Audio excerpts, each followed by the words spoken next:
Some encounters change an entire lifetime, and sometimes the person who changes our fate is a 10-year-old child with blood on her hands. Iris Carter had never thought she was special. She was just a poor little girl living with her mother in a rusted trailer in a junkyard outside Chicago. The clothes she wore came from the church donation bin. Her meals were often instant noodles and stale bread. But what made Iris different wasn't her poverty. It was her eyes.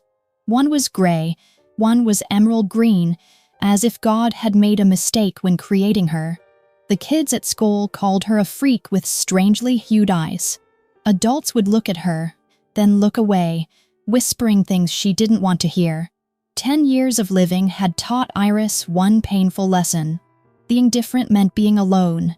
She didn't know those eyes would save a man's life and lead her to the father she had never met.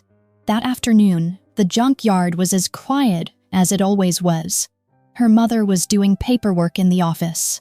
Earl, the yard's owner, had gone into town. Iris wandered alone between piles of broken cars and twisted scrap metal, where she often invented fairy tales that belonged only to her. Then she saw it. A glossy black SUV sitting out of place in the graveyard of old vehicles. Too new, too expensive, too wrong for a place like this. And there was a bullet mark on its body. The rear lock shattered and weakened from the previous struggle. Iris was about to walk away, but then she heard it. Thump, thump, thump. A pounding from inside the trunk, weak, like the last breaths of someone about to die. She froze. Her heart went wild in her chest. Thump, thump. The sound grew fainter. Someone was running out of strength. Iris knew she should run and get her mother. She knew this could be dangerous, but if she ran, the person inside might die before she made it back.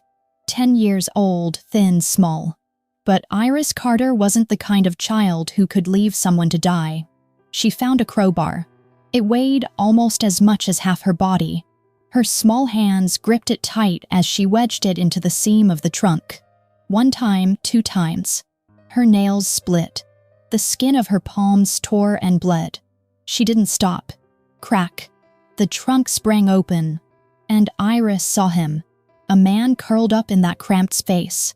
His hands and feet were bound. His mouth was sealed with black tape. A suit that must have been expensive was now ripped and smeared with dried blood. His face was swollen and bruised, unshaven, rough with patchy stubble. But when the man opened his eyes and looked at her, Iris stopped breathing. His eyes, one a stormy gray, the other a clear emerald green, exactly like hers, like looking into a mirror. Neither of them moved. The freezing Chicago wind howled through the twisted scrap metal, but all Iris could hear was the frantic, deafening beat of her own heart. The dangerous stranger bleeding in the trunk did not look like a monster. He looked like a broken reflection of herself. And for 38 years of his life, Callum Blackwood had never felt a fear quite like this. He was the ruthless head of the Chicago syndicate. He was a man who had stared down the barrels of loaded guns without blinking. But bound and broken in the dark, he was not looking at a savior. He was looking at a ghost made of flesh and bone. Her small chest heaved with frightened breaths, yet she did not run away. She only stood there, gripping the heavy crowbar with her torn palms. "Should I untie you?" Iris asked timidly. Her voice was barely a whisper. Callum could not speak through the thick black tape sealed across his mouth. He only gave a stiff, desperate nod. Iris dropped the heavy iron bar and leaned into the cramped trunk. Her fingers were so small, but they moved with a fierce determination. She clawed at the tape over his mouth first, peeling it back with a sharp rip that stung his bruised skin. Callum sucked in a harsh breath of cold air, filling his burning lungs. Then she moved to the thick ropes cutting into his wrists. Her nails were split and her skin was smeared with dried blood from forcing the lock. She picked at the tight knots inch by inch. She did not complain about the pain in her hands. She only focused on setting him free.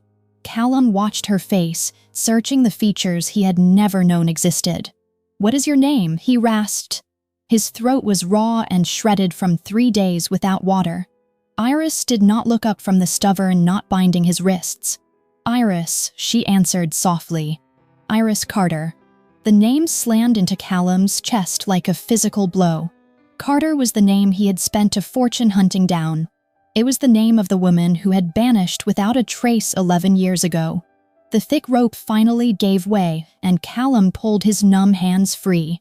He rubbed his bleeding wrists, but his eyes never left the 10-year-old girl in front of him. "Your mother," he choked out, forcing the words through his tightening throat. "What is your mother's name?" Iris stepped back slightly, wiping her dirty hands on her faded jeans. "Melanie Carter," she said. And in that exact second, the undisputed king of the Chicago underworld completely collapsed. 11 years ago, Melanie had run away from him in the middle of the night. She had discovered his dark world and fled in absolute terror.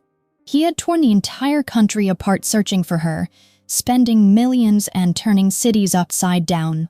He never found a single clue, and he had finally forced himself to believe she was gone forever. He never knew she had been carrying his child. He never knew he had a daughter growing up in a rotting junkyard, wearing donated clothes and eating instant noodles. He looked at the mismatched eyes he had passed down to her, the eyes she was bullied for. "Where is your father?" he asked, his voice shaking with a dangerous mixture of hope and dread. Iris twisted the hem of her shirt and lowered her gaze. "Mom says my dad died before I was born." The innocent words sliced through Callum sharper than any knife. Melanie had told their daughter he was dead. She had preferred to raise Iris in grinding poverty rather than let her know the truth about the monster who fathered her. A storm of bitter fury and profound sorrow raged inside his chest. He had slept in silk sheets while his own blood shivered in a rusted trailer. He had wielded absolute power while his daughter was called a freak by cruel children. He reached out and gently touched Iris's trembling shoulder, careful not to scare her. "Can you take me to her?" he asked softly. He forced his terrifying presence to calm, wanting only to see the woman he loved. Iris hesitated for a moment, studying his face, but then she gave a small nod. "She is doing paperwork in the office," Iris whispered, pointing toward the dilapidated trailer in the distance. Iris led the towering shadow of a man through the labyrinth of crushed metal and rusting steel. The wind whipped through the Chicago junkyard and rattled the loose panels of the dilapidated office trailer. Inside that cramped box sat 28-year-old Melanie Carter. She was drowning in a sea of red ink and final notices. Her small desk was completely buried under stacks of medical bills and collection letters. The numbers glared back at her in harsh black print.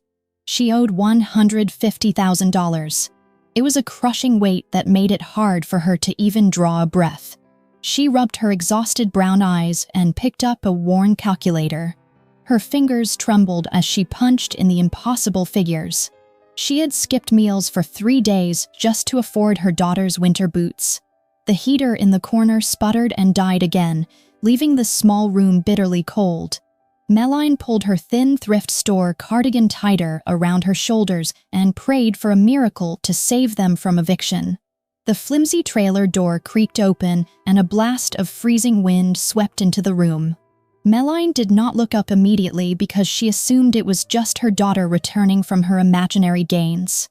"Iris, close the door before the heat escapes," she murmured tiredly. But the heavy footsteps that followed did not belong to a 10-year-old girl. They were slow and deliberate and carried a terrifying weight.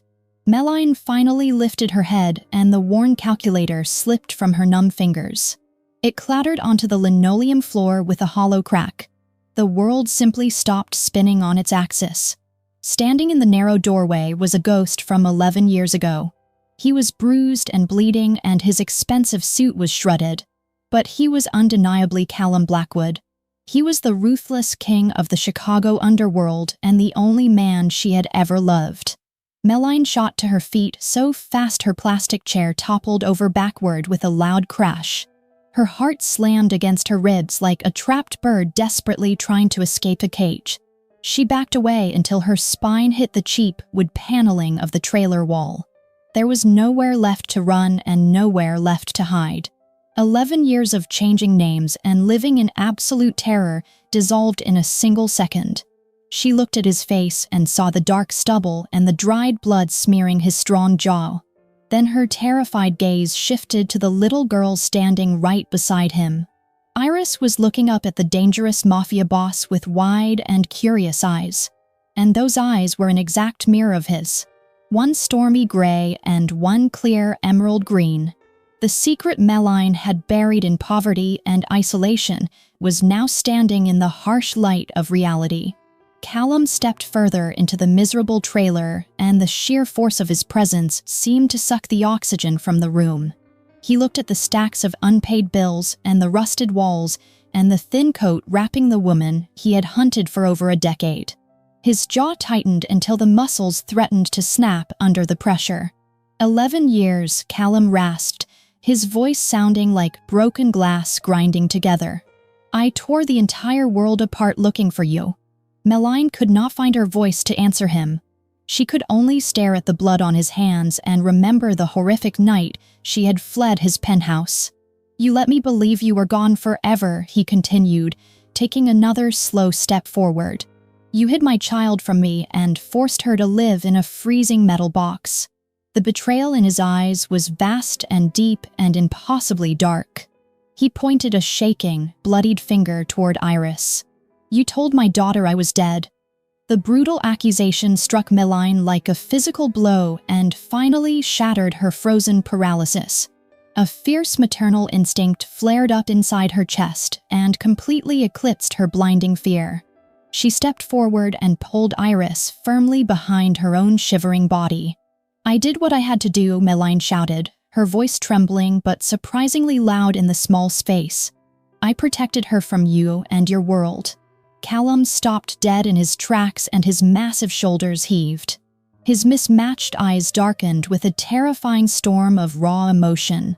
Protected her by starving in a junkyard, he fired back, gesturing wildly at the collection notices covering the desk. Protected her by digging through donation bins while my blood runs through her veins? Meline stood her ground and met his furious stare without backing down. Yes, she cried out, hot tears finally spilling over her pale cheeks. Because being poor is better than being dead. Because wearing donated clothes is better than wearing clothes bought with blood money. The small trailer felt like a powder keg waiting for a single spark to blow it to pieces. Meline held her weeping daughter tight against her trembling legs and refused to look away. I saw what you were, she whispered, the nightmare of that night 11 years ago flashing vividly in her mind. I saw you torture a man until the floor was slick with his blood. I saw the monster hiding behind the expensive suits and the gentle smiles. Callum flinched backward as if she had driven a jagged blade straight into his chest. The silence that followed was suffocating and heavy with a decade of unhealed wounds. He looked at the beautiful woman he loved and saw only raw terror in her brown eyes. He looked at the precious daughter he never knew he had and saw her hiding from him like a frightened animal. He had built an absolute empire of fear to keep his throne safe. But right now that very fear was destroying the only family he truly wanted. Callum closed his eyes for a long second and forced his ragged breathing to slow down. When he opened them again, the desperate anger was gone and replaced by a cold, calculating grimness. He was back in his element as a warlord preparing for a siege. You can hate me for the rest of your life, he said softly, his voice dropping to a deadly serious pitch. You can call me a monster and you can curse my name every single day. But we do not have time for this argument right now. Meline wiped her wet face and stared at him in utter confusion. What are you talking about? She asked nervously, feeling a new kind of dread pull in her stomach. Callum moved toward the window and peered out through the grimy glass into the quiet junkyard. The men who locked me in that trunk are not going to stop, he explained, turning back to face her. There is a $60 million bounty on my head right now, and they just figured out I am missing. He looked from Meline to the terrified little girl clutching her leg. They will come here, he stated flatly, and they will not leave anyone alive. Meline opened her mouth to argue, but a sudden roar of heavy engines shattered the junkyard silence. Headlights cut through the freezing Chicago wind and illuminated the rusted walls of the trailer. Callum's face instantly hardened into a mask of pure violence. He grabbed Meline by the shoulders and pushed her down to the floor just as the first bullets tore through the thin metal siding. Glass shattered inward and showered the cramped room with deadly shrapnel. "Stay down," Callum ordered, his voice cold and absolutely terrifying. Outside, 18 heavily armed men climbed out of black tactical vehicles with assault rifles raised. Leading them was Brandon Mercer, Callum's treacherous lieutenant who had arranged the kidnapping to seize the entire syndicate. Brandon had come to finish the job and bury the Blackwood Empire in this graveyard of scrap metal. Meline clutched Iris to her chest, feeling the little girl's heart hammering against her own. The nightmare she had run from for 11 years was finally crashing through her front door. There was no time to panic and no time to cry. Callum's survival instincts completely took over his battered body. He kicked open the back emergency hatch of the trailer and shoved Meline and Iris out into the freezing mud. "Run toward the crushed sedans and do not look back," he commanded. Meline scrambled to her feet and grabbed her daughter's hand, sprinting into the maze of twisted steel and stacked vehicles. Bullets pinged against the rusted metal all around them, sending sparks flying into the dark night. Callum stayed right behind them, using his own broad shoulders as a human shield to block any stray fire. He had no weapon, but his presence was a heavy, terrifying force that drove them forward. They slipped between towers of crushed cars, the sharp edges tearing at Meline's thin cardigan and scratching her skin. The junkyard was a labyrinth of shadows, and Callum knew how to use the darkness to hide his family from the slaughter. Heavy combat boots crunched over the frozen gravel as Brandon's hit squad spread out to hunt them down. Flashlight beams sliced through the narrow alleys of scrap metal, searching for the bleeding mafia boss and the two witnesses. Meline pressed her back against the cold frame of a dismantled truck, pulling Iris tightly against her stomach. The little girl was trembling uncontrollably, her mismatched eyes wide with absolute terror in the dark. Callum crouched in front of them, holding a heavy iron pipe he had ripped from a discarded engine block. He was bleeding from his wrists and his face was severely bruised, but he looked like a cornered predator ready to tear throats out. "I will not let them touch either of you," he whispered, and the deadly promise in his eyes made Meline shiver. Footsteps approached their hiding spot, the slow and deliberate sound of a hunter closing in on his prey. Callum tightened his grip on the iron pipe, preparing to kill a man with his bare hands to keep his daughter breathing. But then a different sound tore through the freezing air. A deafening barrage of automatic gunfire erupted from the main entrance of the junkyard. Tires screeched violently as 4 armored SUVs smashed through the chain-link fence and flooded the area with blinding halogen lights. Theodore Blackwood, Callum's fiercely loyal younger brother, had finally arrived with a heavily armed extraction team.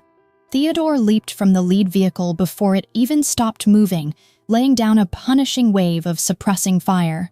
"Take them all down," Theodore roared, his voice echoing over the chaotic explosion of gunfire and shattering glass. Brandon's hit squad was instantly caught completely off guard and pinned down by the superior firepower of the Blackwood enforcers. The sudden reversal of fate turned the junkyard into a massive, bloody war zone of screaming men and flying lead.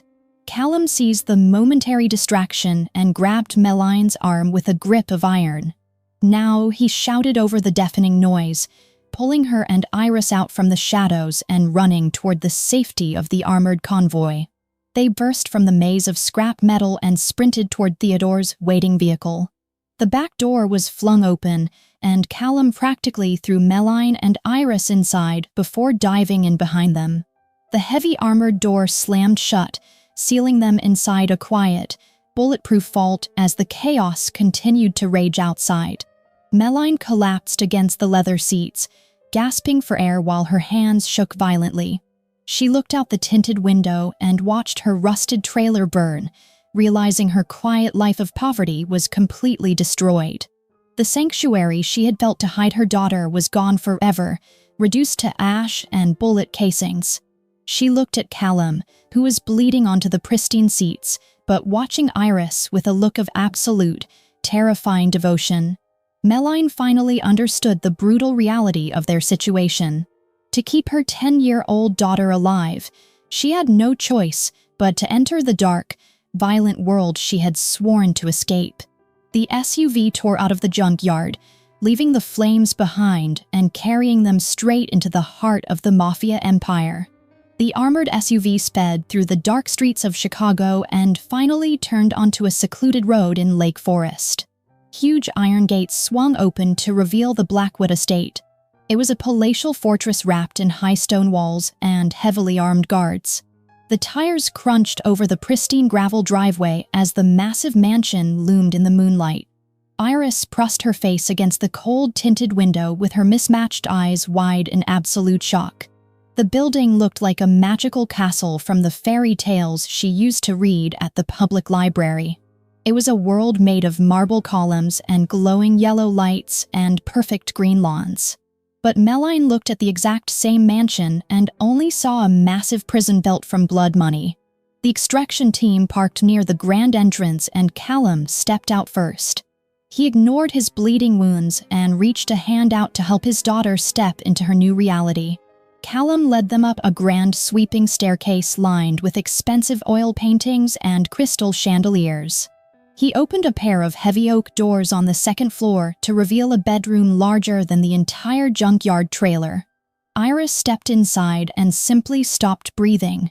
The room was a soft pastel pink with a massive canopy bed piled high with silk pillows.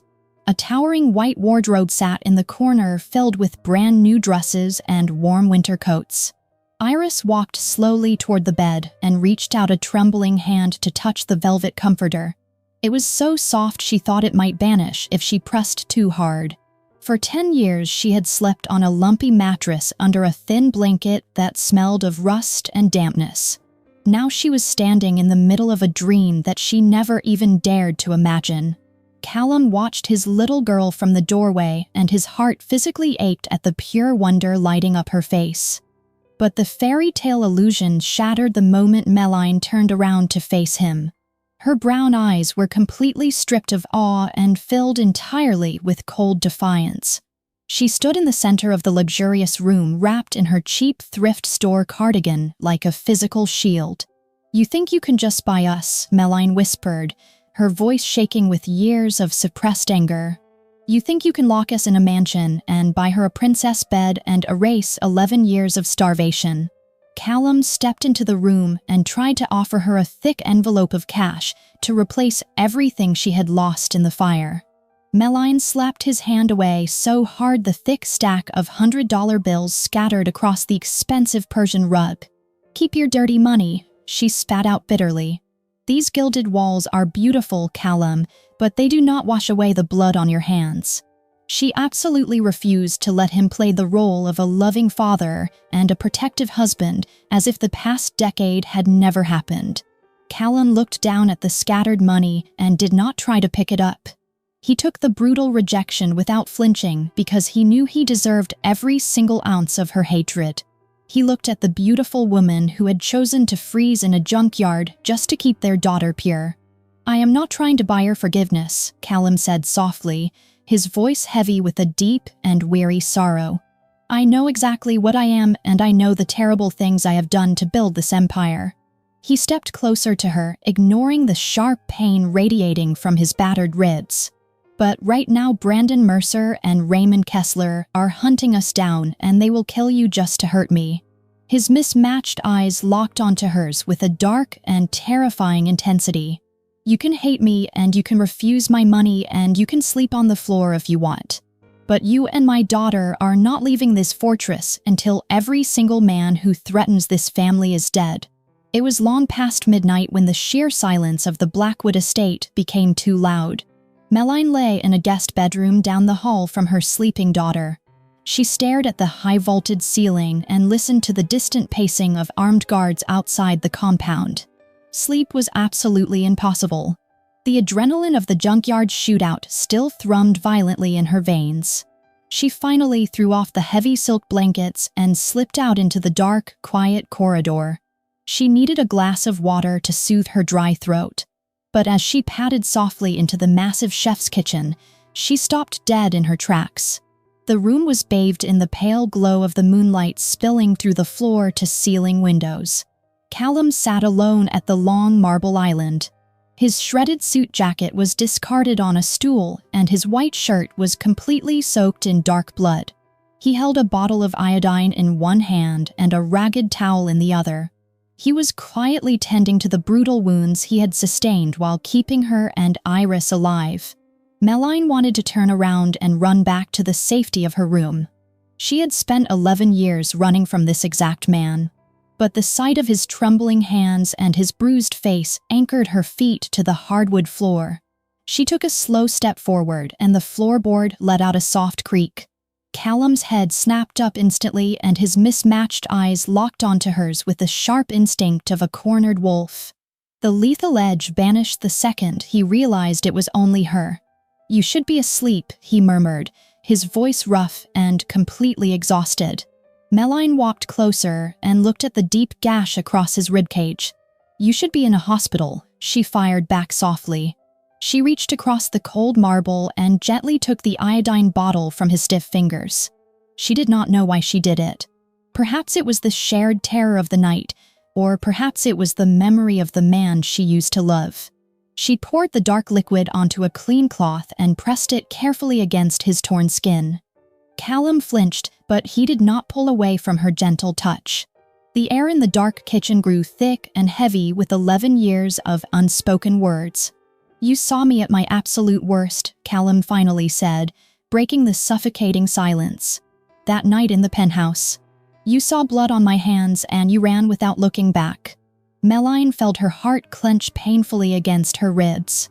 She paused her cleaning and stared directly into a stormy gray and emerald green eyes. "I saw you torturing a man," she whispered, her voice shaking with the revived horror of that memory. "He was screaming and begging for mercy while you held a knife. What else was I supposed to do?" She stepped back and wrapped her arms around her thin thrift store cardigan. "I was 17 years old and pregnant. I was terrified you would turn that exact same violence on me." She wiped a rogue tear from her cheek. "I ran to keep our baby safe from a monster." Callum looked down at his blood-stained hands and let out a long, ragged breath. He had carried the weight of her assumption for over a decade. "His name was Marcus," Callum said quietly, his voice hollow and completely drained of life. "He was my most trusted lieutenant, and I treated him like a brother. But he betrayed me." Meline frowned, the absolute certainty of her past slowly beginning to waver. "He sold your location to a rival cartel," Callum continued, his mismatched eyes lifting to pierce straight through her soul. "They knew exactly who you were and how much I loved you. They were going to kidnap you that very night and mail you back to me in pieces." The heavy words slammed into Meline like a speeding freight train. She gasped and grabbed the edge of the marble island to keep from collapsing. "I was not torturing him for fun, Meline," Callum rasped, the sheer agony of the memory breaking his stoic facade. "I was extracting the location of the hit squad so I could slaughter them before they ever reached your door." Meline stood frozen in the pale moonlight as the horrific truth completely rewired her entire reality. For 11 long years, she had believed she was protecting Iris from a cold-blooded psychopath. She had subjected her daughter to grinding poverty and donated clothes and cruel bullies because of a tragic misunderstanding. Callum had only wielded that brutal violence to keep her breathing. "If I had told you the truth, maybe you would have stayed," Callum whispered, looking away as if the shame was too heavy to bear. "But I wanted to keep you pure. I wanted to hide my dark world from you, and it cost me everything." Meline covered her mouth with trembling hands and hot tears spilled freely down her pale cheeks. She looked at the scarred, bleeding man sitting in the dark kitchen. She could not instantly forgive the mafia lifestyle or the blood money building this fortress. But the massive, impenetrable wall of pure hatred she had built between them finally began to crack. She realized the monster she had feared for 11 years was actually the only man who had ever truly tried to protect her. The next afternoon brought a fragile quiet to the fortified estate. Callum found Iris sitting alone in the vast mahogany library. She was hunched over a piece of thick parchment paper with a dark crayon in her hand. She was aggressively scribbling over the eyes of a beautiful portrait she had just drawn. Callum approached her slowly so he would not frighten her. He gently asked her why she was destroying her own artwork. Iris shrank back against the heavy leather chair and confessed her deepest shame. She told him how much she absolutely hated her mismatched eyes. She cried as she remembered the cruel kids at her school who called her a freak and an outcast. She wished she could just have normal brown eyes exactly like her mother. Callum felt his chest tighten painfully at her heartbreaking confession. He realized his precious daughter had carried this heavy burden of humiliation entirely alone for 10 years. He knelt beside her and carefully took the dark crayon from her trembling fingers. "Come with me," Callum whispered, keeping his voice incredibly soft. He took her small hand and led her out of the quiet library. They walked side by side down a long corridor lined with tall arched windows. The grand gallery of the Blackwood estate was a massive hall filled with generations of history. Callum stopped at the very end of the corridor under a glowing crystal chandelier. He pointed up to a towering oil portrait hanging inside a heavy gilded frame. The painting depicted a stunningly beautiful woman with dark hair and a posture of absolute authority. But what instantly captured Iris's complete attention were the woman's striking eyes. They were a perfect reflection of her own face. One eye was a stormy gray and the other was a clear emerald green. Iris stared up at the magnificent canvas in total awe. She had spent her entire life believing she was a biological mistake. Now she was staring at a queen who wore those exact same eyes like a crown. "That is your grandmother," Callum explained with a deep and unwavering reverence in his voice. Her name was Margaret Blackwood, and she helped build this entire empire from nothing. He lowered himself to one knee, so he was exactly at eye level with his 10-year-old daughter. He looked directly into her beautiful, mismatched gaze. "Cruel people probably called her terrible names when she was a little girl too," he continued. "But she never once lowered her head in shame or let them see her cry." He explained that their unique eyes were a rare genetic mark of the Blackwood bloodline. They were not a mistake made by God, and they were certainly not a curse. They were a profound symbol of absolute strength and unbroken resilience. "You carry the blood of lions inside your veins, Iris," Callum stated fiercely. "You will never have to hide your beautiful face from anyone ever again." Iris listened to his powerful words and felt a strange new warmth spreading through her chest. The crushing weight of 10 years of bullying began to rapidly melt away in the quiet gallery. She looked from the magnificent painting back to the scarred and dangerous man kneeling before her. He was a feared mafia boss to the rest of the violent Chicago underworld. But to her he was simply a protector who understood her deepest pain. A single tear slipped down her pale cheek, but this time it was not born from sorrow. She stepped forward and wrapped her small arms tightly around his broad neck. She buried her face against his shoulder and let out a shaky breath. "Thank you, Dad," Iris whispered softly against his collar. That single, beautiful word hit Callum harder than any bullet he had ever taken in his life. He closed his eyes and wrapped his strong arms around her fragile frame.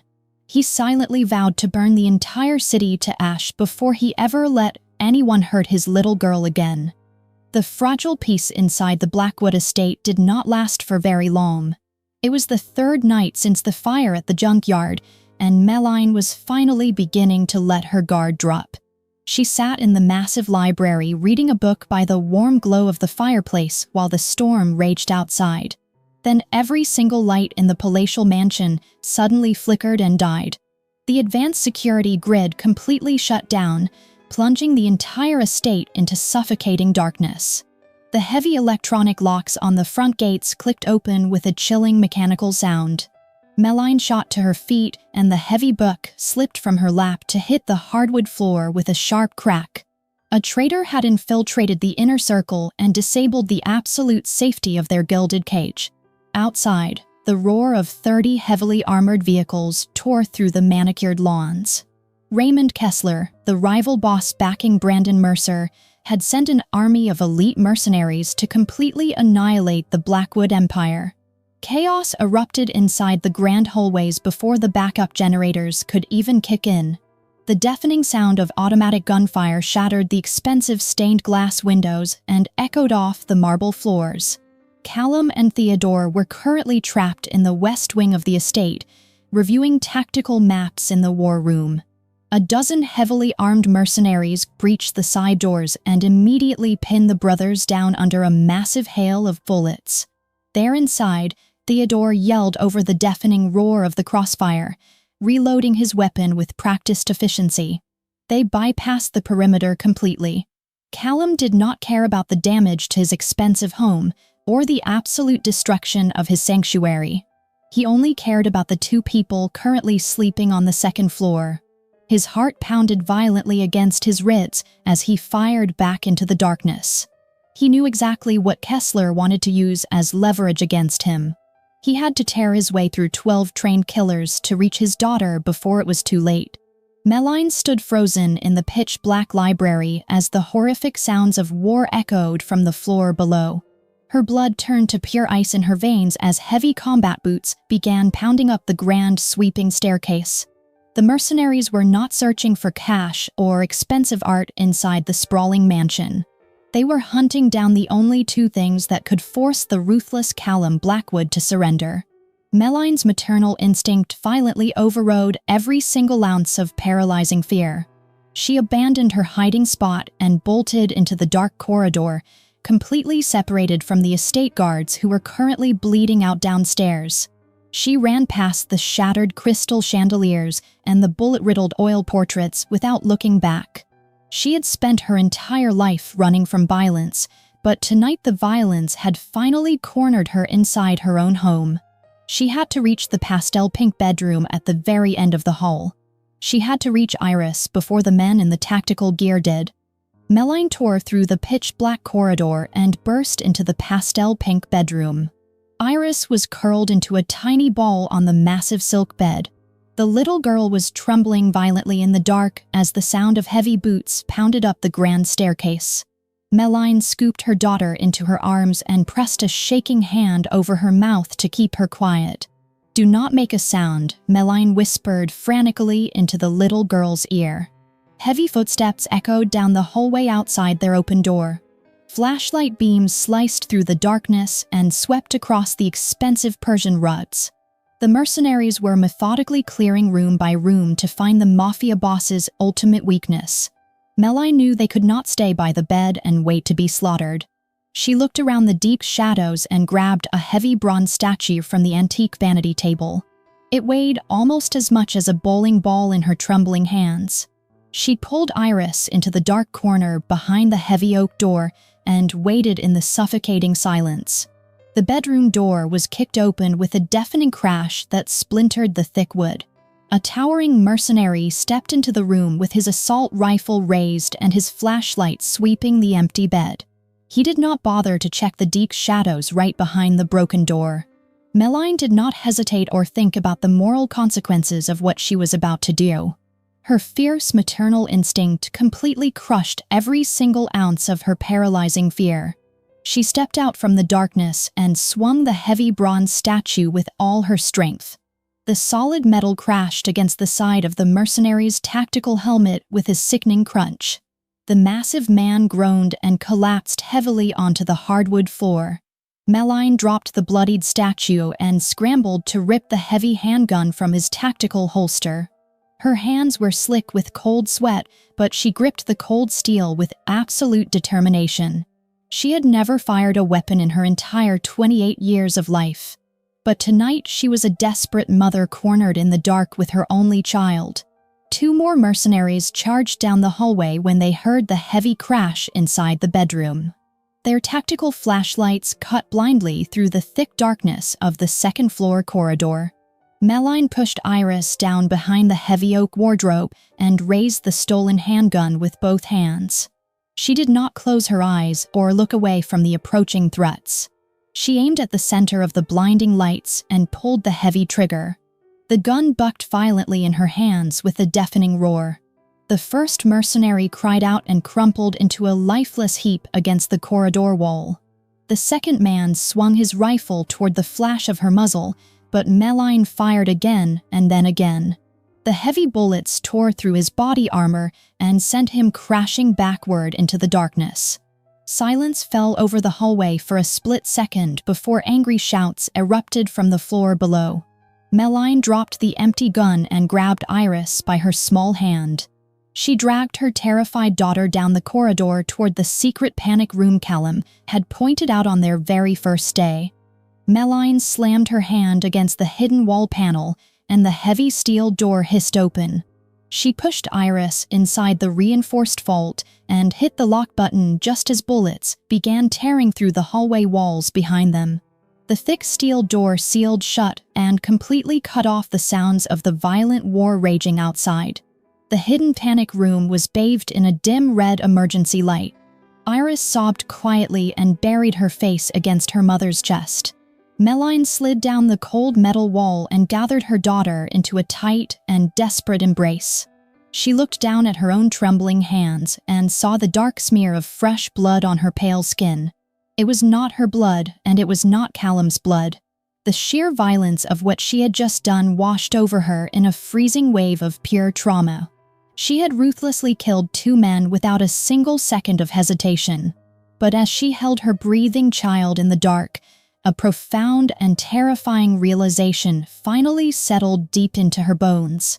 She was entirely capable of the exact same darkness as the ruthless mafia boss she had spent 11 years running away from. Callum fought his way out of the West Wing like a man possessed by an actual demon. He moved through the darkness of his own home with lethal precision. His expensive shirt was drenched in the blood of the men who dared to invade his sanctuary. Theodore covered his flank as they stepped over the bodies of Kessler's elite mercenaries. The heavy scent of gunpowder and copper completely filled the air. Callum's mind was completely empty of everything except the terrifying image of Meline and Iris trapped upstairs. He reloaded his weapon without even looking at it and kicked open the heavy double doors leading to the grand staircase.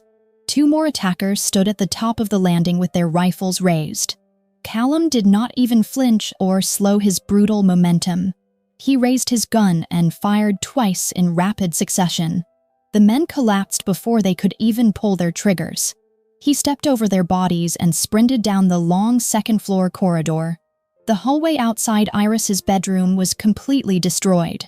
Bullet holes riddled the expensive silk wallpaper, and the antique vases were shattered across the hardwood floor.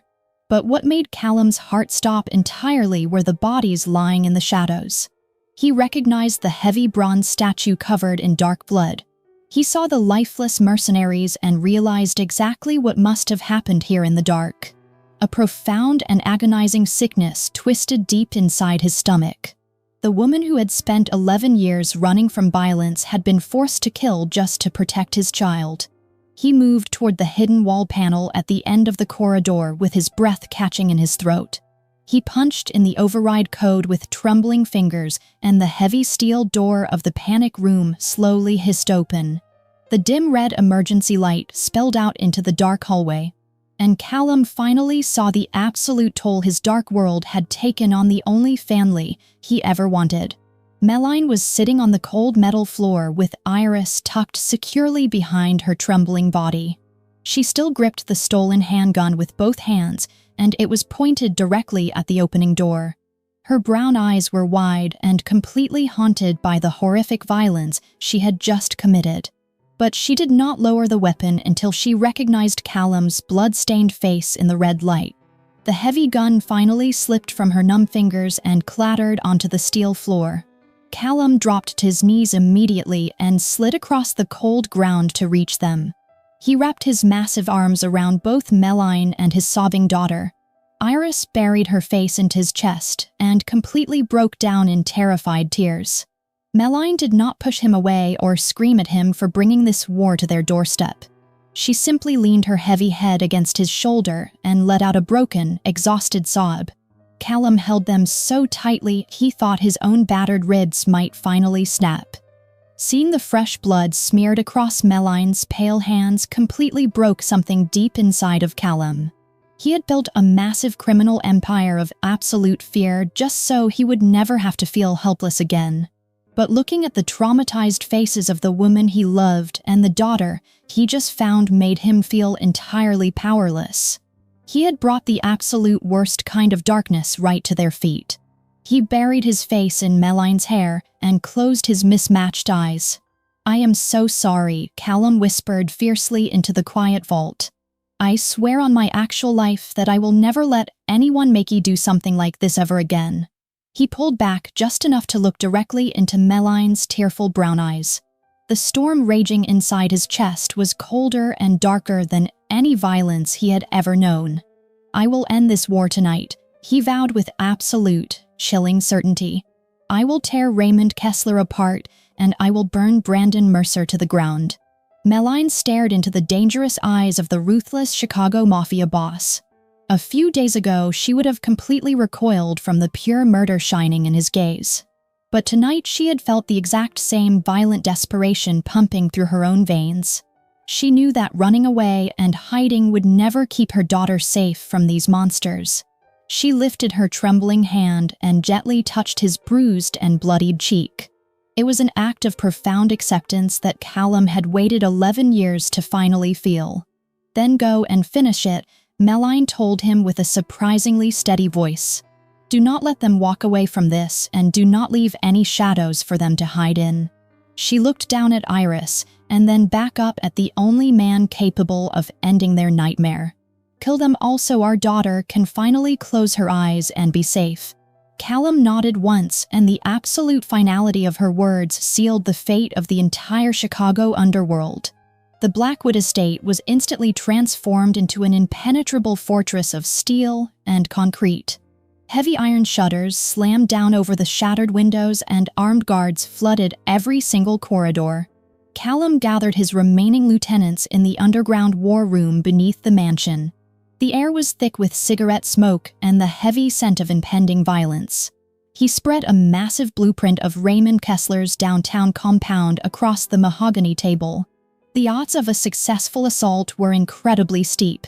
Kessler had barricaded himself inside a heavily fortified high-rise with hundreds of heavily armed mercenaries guarding every single floor.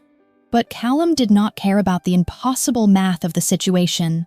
He was not planning a tactical raid to take over territory or steal dirty money.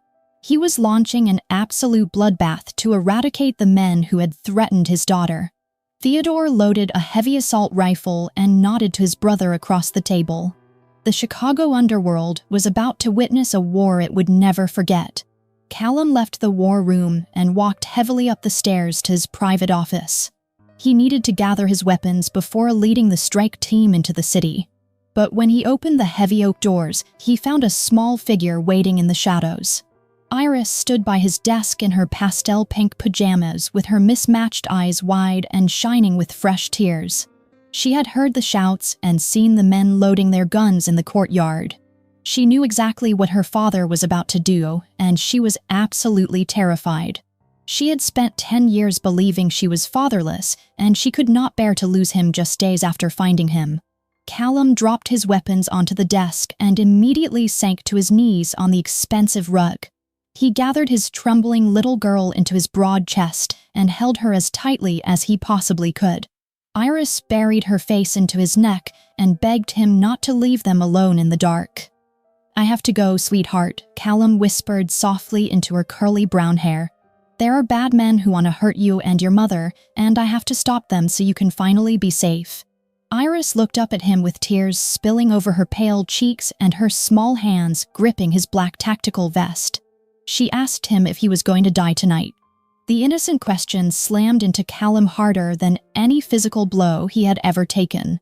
He wanted to lie to her and promise that everything would be perfectly fine. But he looked into those unique eyes that perfectly matched his own, and he knew she deserved the absolute truth. He told her that he did not know what would happen in the city tonight, but he swore on his very soul that he would fight with every single ounce of his strength to come back to her.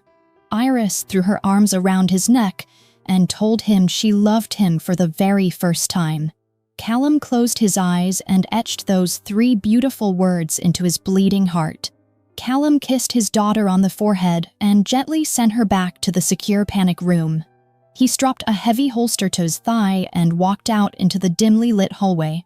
Meline was waiting for him near the grand sweeping staircase with her arms crossed over her chest. She had washed the blood from her hands, but her brown eyes still carried the heavy weight of the horrific night. They stood in the quiet corridor and simply looked at each other for a very long moment.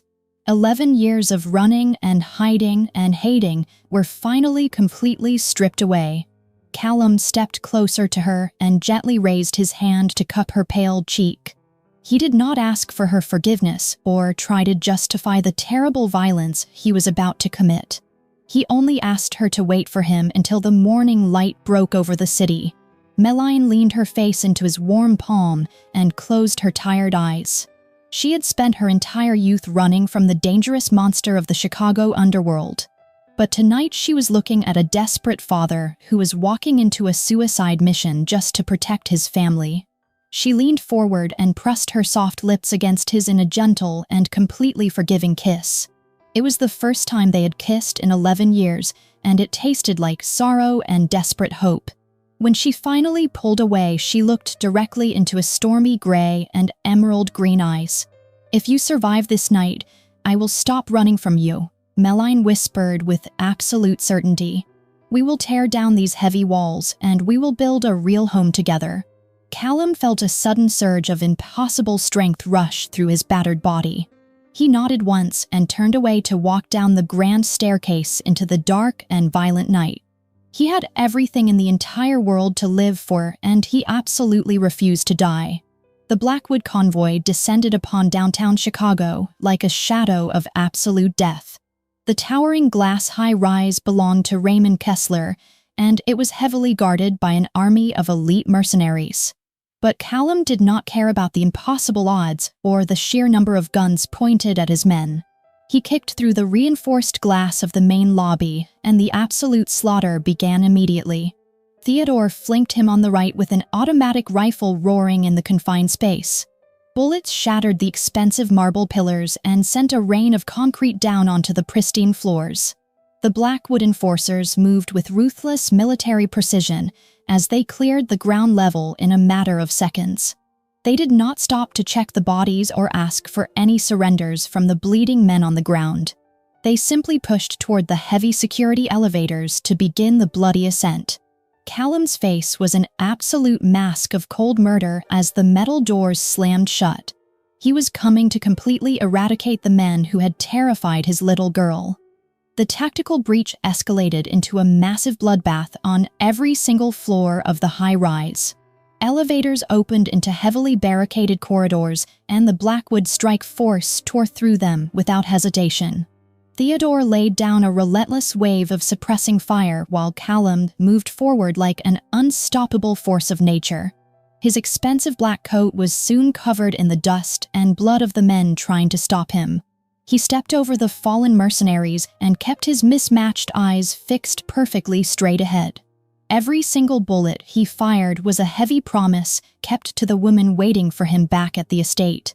The remaining defenders began to panic and fall back as they realized they were fighting a man who absolutely refused to die.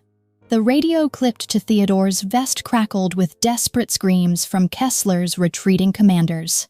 The absolute role of the rival syndicate was rapidly crumbling under the sheer violence of a desperate father. The heavy mahogany doors of the penthouse suite finally loomed at the very end of the highest hallway. Callum kicked the heavy penthouse doors completely off their brass hinges and stepped into the sprawling room. The floor-to-ceiling windows offered a glittering view of the Chicago skyline, but the air inside was thick with tension. Raymond Kessler stood behind a massive oak desk with a heavy revolver clutched in his trembling hands. Brandon Mercer stood right beside him with a cruel and desperate sneer twisting his scarred face.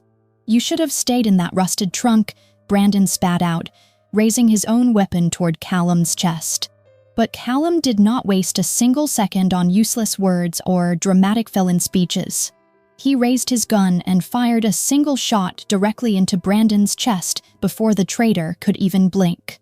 Brandon gasped in absolute shock and collapsed heavily onto the expensive Persian rug. He choked on his own blood and died staring blindly at the glittering ceiling. Kessler panicked and fired his heavy revolver wildly across the massive room. The heavy bullet grazed Callum's shoulder and sent a sharp sting of pain down his arm.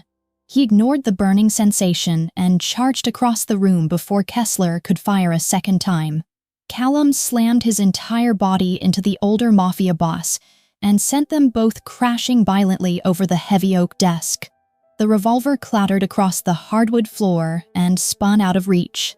Kessler snarled like a cornered animal and pulled a jagged hunting knife from his tactical belt. He thrust the sharp steel upward and drove it deep into Callum's side.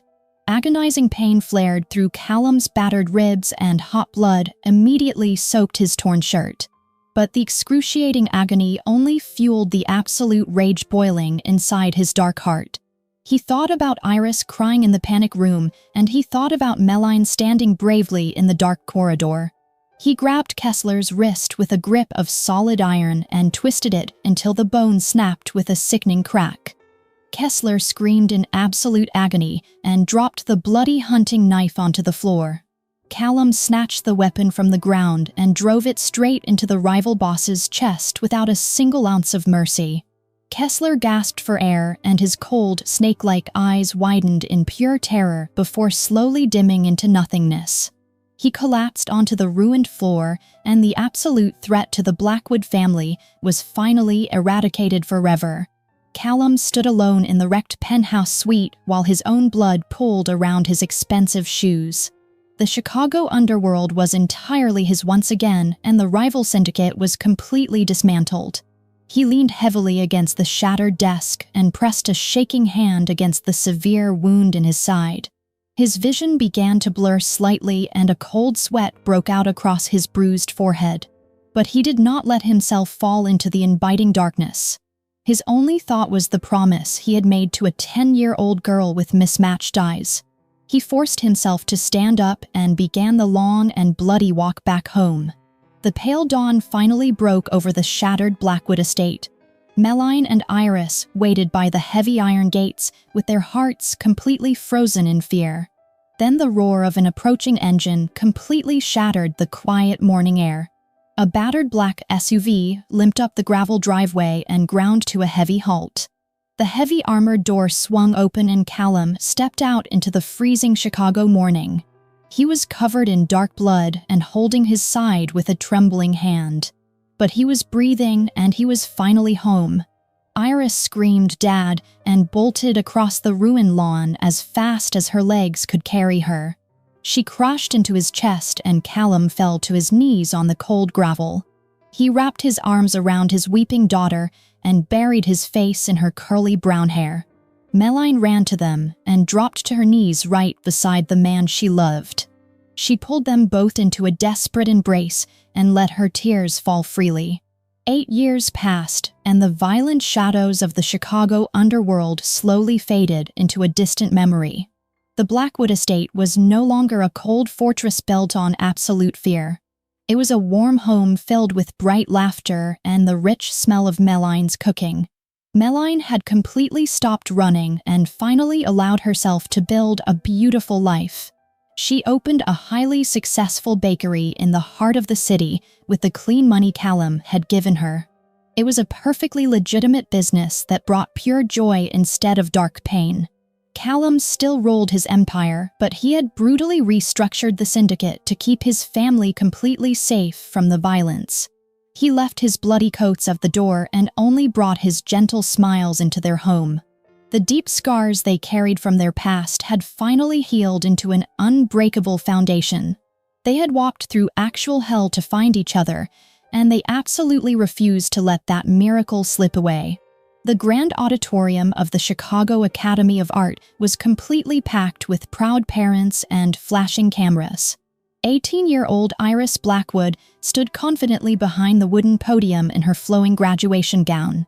Her long brown hair cascaded perfectly over her shoulders, and her face glowed with absolute pride. She looked out at the massive crowd, and her mismatched eyes sparkled brilliantly under the bright stage lights.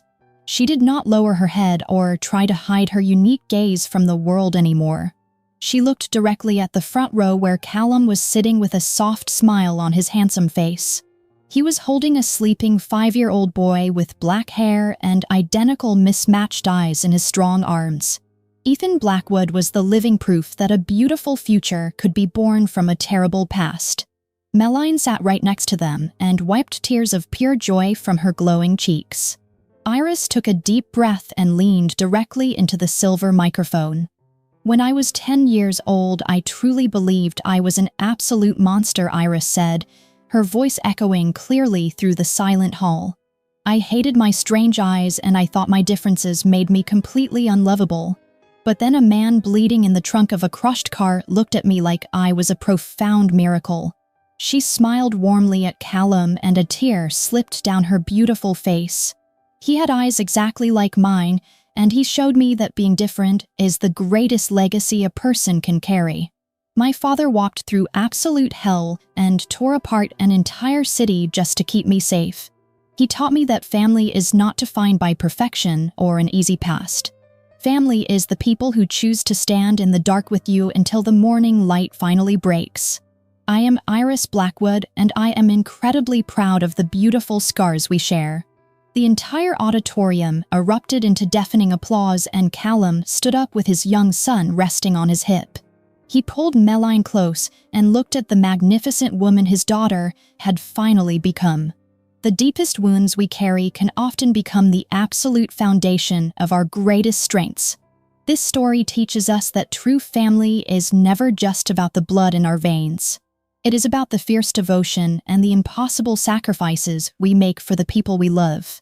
Sometimes the very things that make us feel like outcasts are the exact things that lead us to our true home. Thank you for walking through the darkness and into the light with us today on Sunni Romance. We always strive to bring you stories that touch your soul and remind you of the profound power of unconditional love. If you felt moved by Callum and Meline's incredible journey, please subscribe to our channel and share this video with someone you cherish. We would absolutely love to hear your thoughts in the comments below. Have you ever had to fight through a terrible storm just to protect the people you love most? Keep your heart open and remember that the darkest nights always lead to the brightest mornings. We wish you endless peace, and we will see you in our next story.